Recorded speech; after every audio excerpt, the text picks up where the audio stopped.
Мына төмендегі суретке қараңыздар. Холка қай уақытта пайда болған? Адамның арқа бұлшық еттері қысқарады, мойны алға кетеді, иық алға кетеді, содан бүкірейеді. Өйткені біз бұлшық еттерді созуға еш уақытта упражнение жасамаймыз.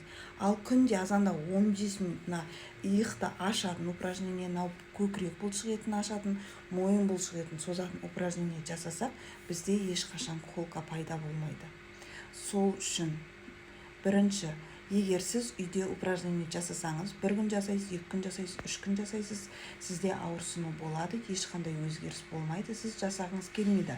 Ал егер сіз 5 күн массаж алып, немесе даже 1 күн жақсы массаж алып, ары қарай упражнение жасасаңыз, сіздің бұлшық етіңіздің, қысқарған бұлшық етіңіз созылады, сонда упражнение жасағанда ол ашылады. Сіз үйде мысалы гүлді қопсытпай, үстіне су құймайсыз ғой.